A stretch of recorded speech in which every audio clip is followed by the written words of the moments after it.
Gou, vous êtes une légende de l'humour et du cinéma.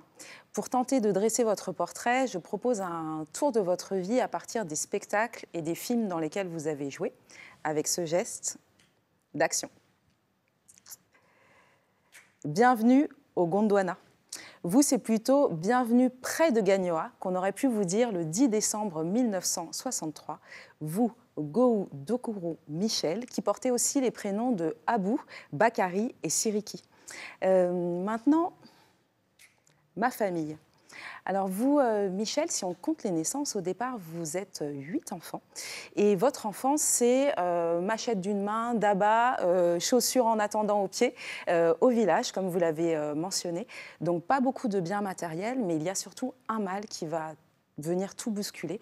En classe de CM1, vous êtes frappé par la maladie qui vous cloue littéralement au lit pendant de longs mois et qui déforme votre corps.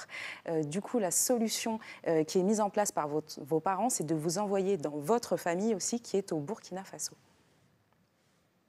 Super go! Après de longs mois de traitement, vous réussissez à vaincre la maladie. Le miracle est là.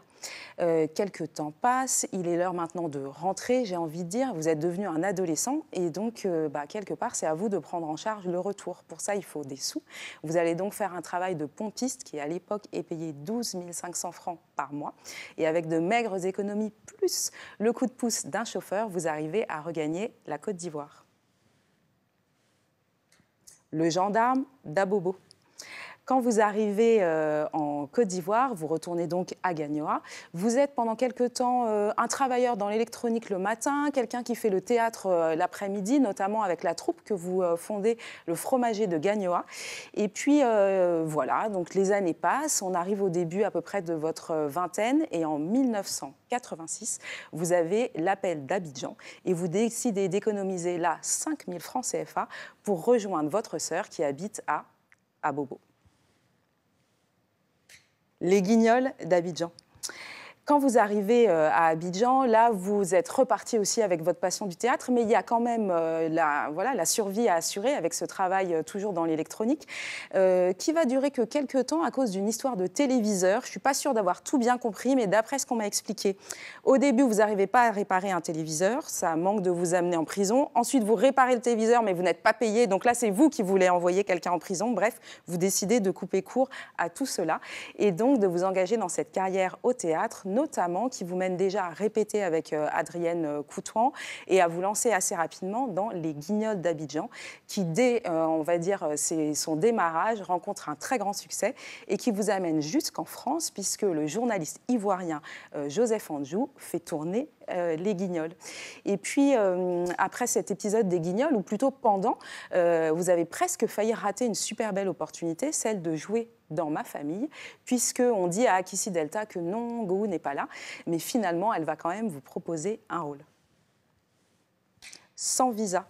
Alors, je ne suis pas sûre que vous étiez sans visa, je n'ai pas d'informations sur le statut, mais je sais qu'au début des années 2000, les heures un peu sombres que traverse la Côte d'Ivoire avec la guerre vous retiennent en France. Et j'ai appris aussi qu'à cette époque-là, c'est le rappeur Stomy Bugsy qui vous héberge le temps nécessaire. Le Parlement du Rire. Ce serait impossible de tout citer, mais je fais un arrêt sur image sur le Parlement du Rire, qui est quand même aussi un superbe projet qui vous a fait connaître et aimer du grand public. Le Parlement du Rire qui a débuté au départ sur une improvisation avec l'humoriste Maman et l'humoriste Dick Cravate, qui va devenir un show télévisé, qui en est, je crois, à sa 14e saison. Et puis je finis avec Destin d'un miraculé. Je triche un peu parce que ce n'est pas un spectacle ni un film, c'est donc le nom d'un livre d'entretien que vous avez publié.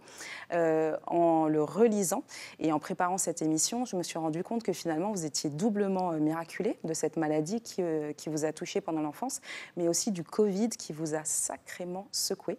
Heureusement donc pour nous, le double miracle a eu lieu, ce qui m'a permis à moi aussi, qui vous admire et qui vous suit depuis plus de 20 ans, de transmettre le virus à ma fille, qui n'a raté aucun de vos passages dans Fort Boyard Afrique, ce qui nous a permis aussi de vous rencontrer lors de la dédicace de votre livre à Abidjan. Go! On vous dit, mais quelle détermination, quel courage, un immense merci de travailler si fort pour nous faire rire autant. On vous souhaite de briller dans tous les mondes, l'humour, le spectacle, etc. Et pourquoi pas d'ouvrir une école de théâtre.